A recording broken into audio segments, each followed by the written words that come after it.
Now these two cars coming to the start-finish line now. Matt Kenseth in the 17, Harvick in the 29. They've been locked together since the drop of the green flag. 5 cars out of the middle trying to break away with one on the bottom. And they just cannot get away from this pack unless they are 2 by 2. That 2-car tango out front, we're going to see a lot of that today. Let's find out and see what's happening with the 1 and the 42 down there in the pits. What do you guys know?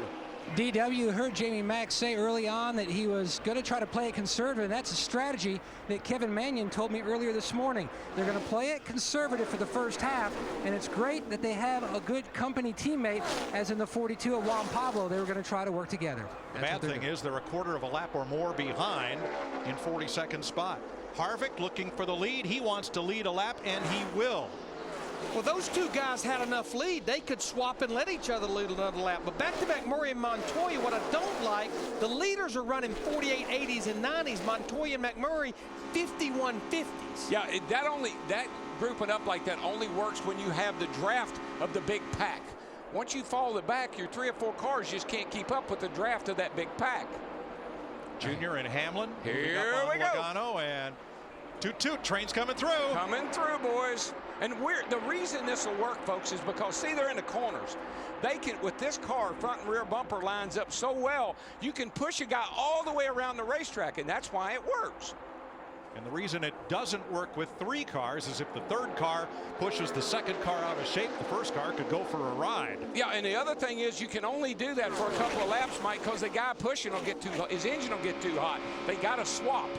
But Hamlin in the 11 pushed the 88 up there before they got to the start-finish line. He ducked out, took the lead from Dale Jr. in the 88. Now which lane's going to go? Earnhardt's got a firm lock onto Hamlin's bumper.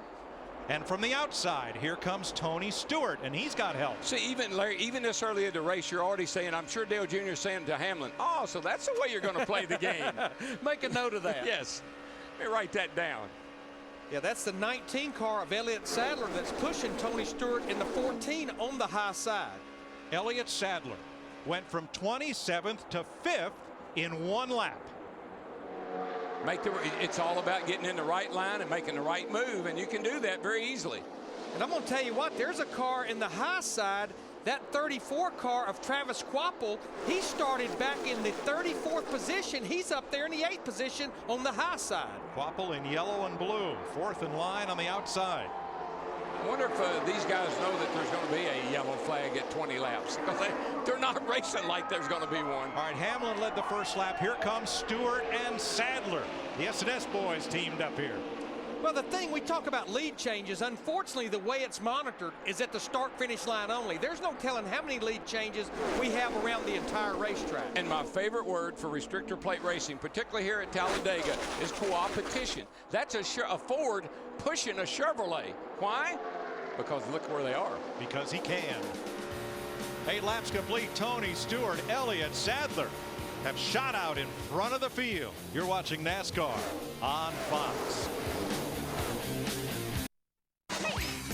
NASCAR Sprint Cup Racing on Fox is sponsored by Sprint, proud sponsor of the NASCAR Sprint Cup Series, by Napa, Napa Know-How, and by the all-new 2011 Super Duty Built Ford Tough.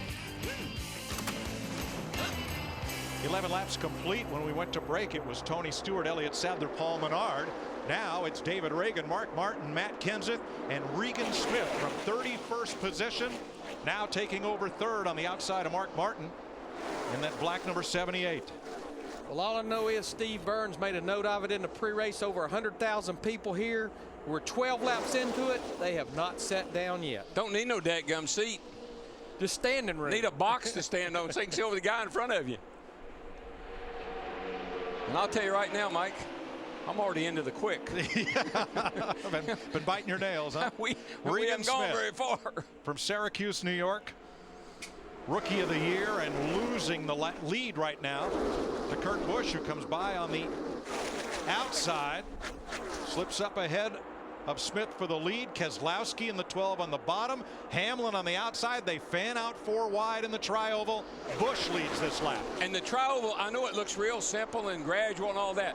That's a tough part of the racetrack. Hanging on to a race car in the middle, 3 wide. Now in 7 laps, We'll have the competition caution. This is what happens when Saturday gets washed out and there is no practice. NASCAR will throw a predetermined yellow flag so that the teams can check tire wear and everything else. We can all catch our breath. And we don't anticipate any tire issues here, even with a green racetrack without rubber, but that's being consistent when we lose Saturday's practice. Watch the 48 right behind the 5 of Mark Martin. That is Jimmy Johnson, your point leader and champion. Got a little beat around a little bit from Jeff Burton there. Yeah, he was caught in the middle. Now he has dropped all the way back to the 14th position, but I think everyone that's dropped back knows that in about 6 laps we'll have that caution regardless of where they're running. Riding with Jimmy, Joey Logano, last year's Rookie of the Year from Middletown, Connecticut, 19 years old, did a great thing this morning. A group was riding along in a golf cart. Here was Joey on his cart coming the other way. He saw a 4-year-old girl on that cart wearing a Joey Logano shirt. He stopped his cart in front of them, made them stop, hopped out and signed the shirt for her.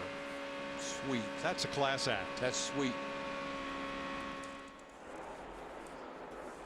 5 laps when they come back to the competition yellow. Steve?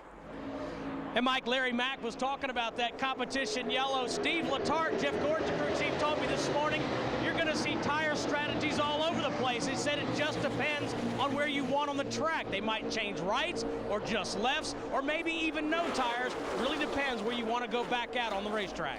I really believe this first stop you're going to see most of them go with 2 right side tires only. You got to be there at least long enough to dump 1 can of fuel. 2 tires is pretty much free on the stopwatch. But you look at Joey Logano in a 20 car. We talk about him being 19 years old. He'll turn 20 next month. You look at his runs here last year, top 10 finishes in both races in 2009 here. You know, Bobby Hillin won this race, and he was 22 years old. That's the youngest winner we've had here. Logano could shatter that record. From 3 wide to 2x2. Logano and his teammate Kyle Busch come by leading in the bottom lane. Joe Gibbs racing with 3 victories here. But here comes Earnhardt, and he has been the Pied Piper of Talladega, and he's leading that outside line up toward the front. Yeah, the Pied Piper's getting a little group assembled on the high side. Problem that the Pied Piper has is everybody wants to be the Pied Piper. Whoa, boy, look. Saw Hamlin in the 11 dancing around a little bit there. Next Saturday night, NASCAR on Fox goes short track racing for our final time this season. Richmond, Virginia. It seemed like when we were there a year ago, those 2 cars we're looking at, the 18 car of Kyle Busch and the 88 of Dale Earnhardt Jr., I think they had a little altercation late in the race at Richmond. Logano has led 4 laps. That's the most of anybody. Will he notch his 5th right here? He will, by a car length and a half. With that slow car down on the inside there, that always creates havoc as you try to work your way around there, because you're going to run up on the back of that slow car. Something's got to give. That's Robert Richardson, who ran the Daytona 500, finished 18th. This is only his 2nd start this season. He's in that 37 on the bottom. Worked out all right. They got through there okay. Now, Darrell, this is teammates that have linked up and are running tight with one another, and that's pretty much forced everybody to get in line, mind their P's and Q's for a bit. It has, and you'd love to be able to work with your teammate, because you can talk to, see, these guys, these teams that got radios, they can talk to each other. So you'd love to be able to work with your teammate if his car's as good or equal to yours. Busch brothers battling side by side for 2nd.